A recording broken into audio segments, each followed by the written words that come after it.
Hi, I'm Bob Houlihan, missionary educator. And as a missionary, we are always interested in going to the unreached areas. That's what's in the heart of most missionaries. We're kind of like the Apostle Paul. We don't want to build on someone else's foundation.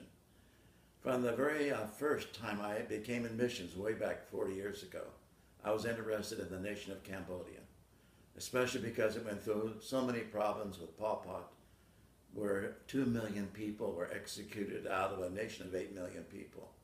That was very difficult to get in.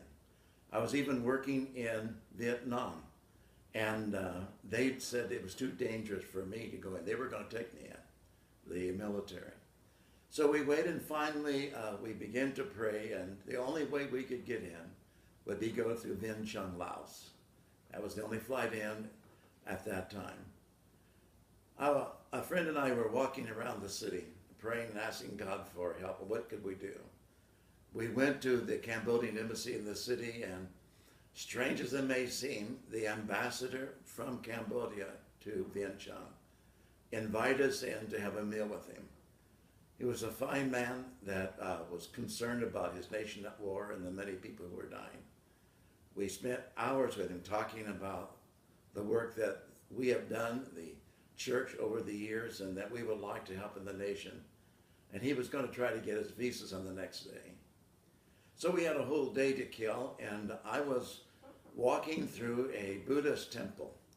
In fact, it was the famous temple where the jade or the green Buddha was that the people of Laos say that Thailand stole from them. And I was walking down a staircase, a stone staircase. It was very, very old. A lot of moss and things like that. As I was walking down, I put my hand on the top of the staircase, and I noticed it was the back of a snake or a serpent. And when I got to the bottom of that staircase, there was the head of the snake at the bottom. And I looked over at the side. It was real mossy and had been years, obviously, in the decay. But as I looked over, I saw in the claw of the dragon a small fish. And then all of a sudden, I heard the voice of the enemy say, "You will not plant the church in Cambodia."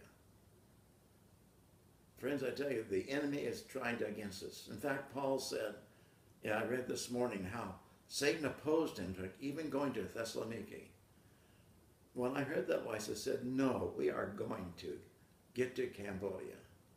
We are going to plant the church. God's going to help us. You will not stop us, Satan, because greater is he that's in us than he that's in the world. The next day, we went to the embassy. The ambassador invited us in. He said, I'm going to give you visas. So come back in a month and you'll be able to fly into Cambodia.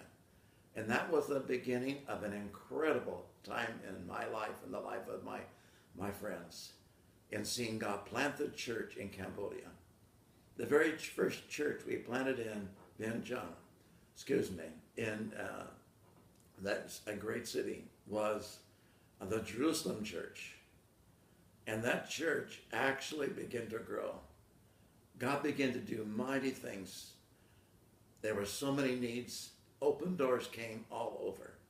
I'm saying when God opens doors, the church is obliged to go through them and help people who are hurting. Thank you.